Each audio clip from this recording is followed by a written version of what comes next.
You ever sprained your ankle, recovered pretty quickly, only to sprain it again? With recurrent rates at 70%, you want to be able to find a program to prevent ankle sprains altogether. Let's go over 5 exercises that help us do just that.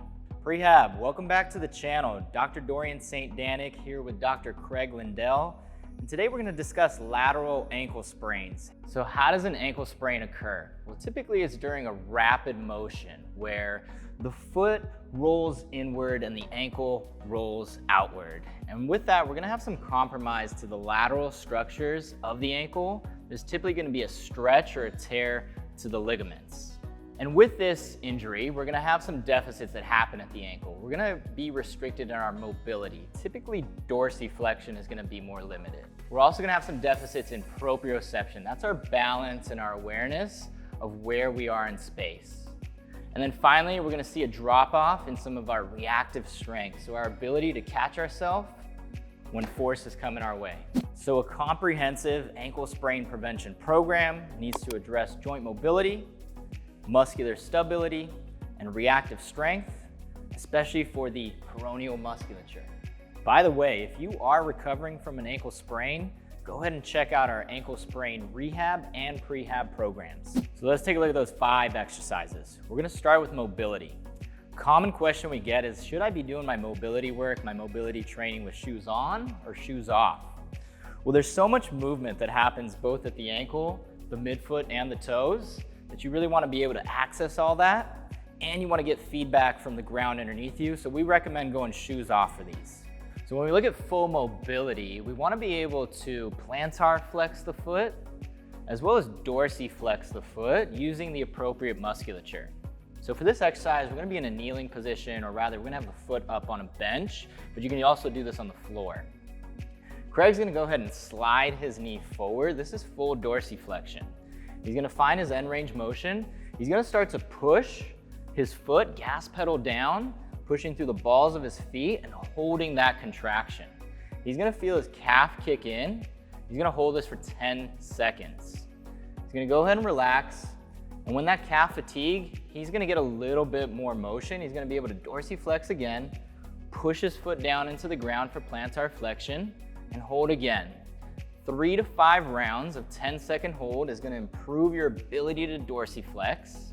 After that 3rd or 5th round, we're going to switch it up. Instead of pushing down, we're going to start to pull up. We're still in max dorsiflexion, but now Craig's trying to pull his toes up towards his knee.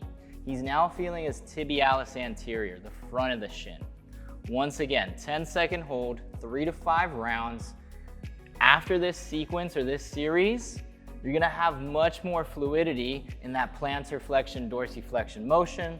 So Craig, go ahead and show that plantar flexion, dorsiflexion motion again. This type of motion should feel like you have better control and even more range of motion. Exercise number 2, still sticking with mobility, we're going to look at a different plane of motion. We're going to go lateral and rotational, particularly for the motions of inversion as well as eversion. So for this exercise, we're set up seated. We're going to attach a band to the outer foot, and we want to go just below the pinky toe on that lateral side of the foot, so kind of like the midfoot area. Craig's going to take his leg out. That's going to put him in a little bit of plantar flexion as he relaxes his foot. And then he's going to anchor the rest of that band at his other side, his other foot, and hang onto the band in his hand. So he's already got some tension in this sort of rested or neutral position. And we're going to take a look at that eversion motion. So Craig's going to point his foot outward, sort of leading with the 4th and 5th toe. He's going to hold that position, and he's going to feel his peroneal muscles engage. We can do this exercise as an isometric hold to improve muscular activation, get a feeling for these peroneal muscles. So hold this one anywhere from 10 to 30 seconds, 2 to 3 rounds. You're really going to help improve how well you can access these peroneal muscles. We can also work on the control of the range of motion. So we can take the foot into full inversion. That's that ankle sprain position. And then we can come back out into eversion. We can do these slow and controlled 20, 30 reps at a time. We're really going to improve how well our peroneals control both that eversion position as well as that inversion position. finally, we can create a reactive stimulus, a little bit of a quicker tempo. Craig's gonna shoot out into eversion. Now he's challenging his peroneals, turning on in a shorter time frame. Try anywhere from 10 to 15 reps of these, 2 to 3 sets. And hey, when you come out of the band, you're gonna feel like that foot's moving a little bit more fluidly. Craig, go ahead and take off the band. Feel how your ankle moves now. Like, I should be able to have a little bit more motion, and I should really be able to engage my peroneals throughout this motion. All right, exercise number 3, let's dive into stability and balance. We're gonna take a look at single leg balance with an anti-inversion band resistance. So Craig's gonna start by standing on one foot. He's got a band anchored out to his outside of his body, right around hip height. He presses that band out, and if he were to relax, that band is gonna pull him into inversion. So once again, he's using his peroneal musculature to resist that inversion motion. So as he holds this single leg balance, he's really gonna try hard not to curl his toes. That's not a good strategy to hold your balance. That's gonna strain your plantar fascia, and it's not gonna really help that lateral or rotational stability. Holding on to this position anywhere from 30 to 60 seconds, we can make this exercise a little bit harder. We can increase the tension of the band. Craig can add in trunk rotations. Now he's got even more dynamic stability challenge. And then finally, we could put Craig on his toes. So if he were to elevate his heel and have most of his weight through his toes, right in front of the balls of the feet, now he's got a smaller base of support for him to hang on to this single leg balance position. Have fun with this one, warm up with it, train it daily. It's a really good strategy to help you find those peroneal muscles in a more functional position. Exercise number 4, now we're really looking at dynamic, multi-directional balance. We're gonna combo 2 different exercises. First one is a Y balance exercise. This is where we take our foot or our leg outside of our base of support. So Craig's gonna stand on his right foot, and he's gonna do a 3-way reach. He's gonna reach forward and in front. He's gonna reach medial or across the midline of the body, and then he's gonna reach lateral or outside of his body. Great, and here he's also just trying to engage those ankle stabilizers without curling his toes. He may feel those peroneals that he activated a little bit earlier, and you're doing this nice, slow and controlled, right? Another variation is gonna be a 3-way RDL. So instead of the leg reaching forward and sideways, now he's gonna take his torso. He's gonna reach his torso forward in front of his base of support. This is the RDL going forward. He's gonna reach that RDL out laterally, so he's gonna reach towards the outside of his body. And then finally, he's gonna reach medially across the midline of his body. So it's a 3-way RDL reach.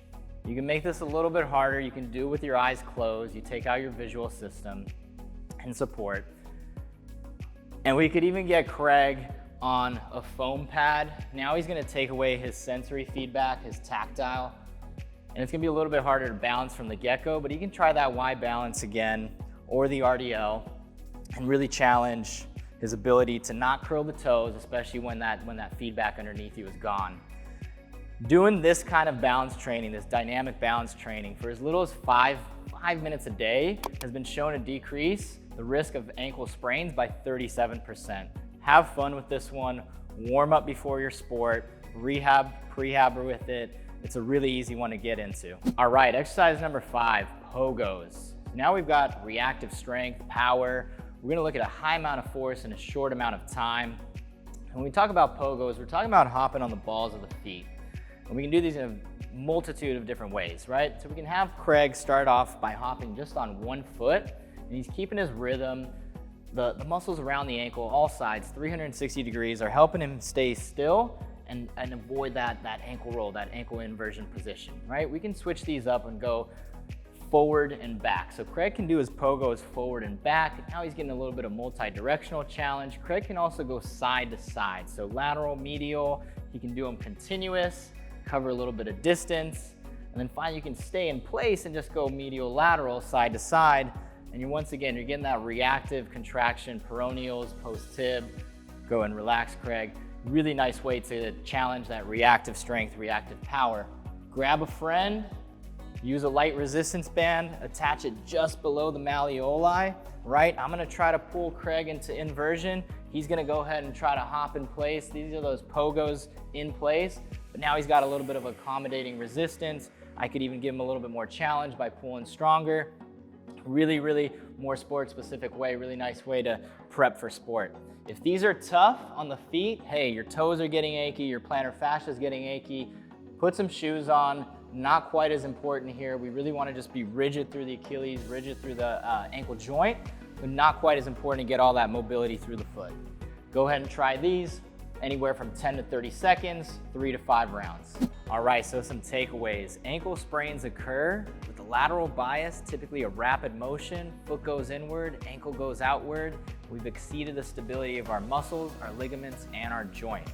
Number 2, we are at risk for ankle sprain when we're lacking joint function, muscular stability and control, balance, and reactive strength. Number 3, a comprehensive ankle prevention program needs to address joint mobility, joint stability, muscle activation and control, and reactive strength and power. Appreciate everybody tuning in. Hopefully these exercises have been helpful to your ankle sprain prevention journey. If you have any questions, concerns, or comments, please let us know. Till next time. Hey, did you like this video?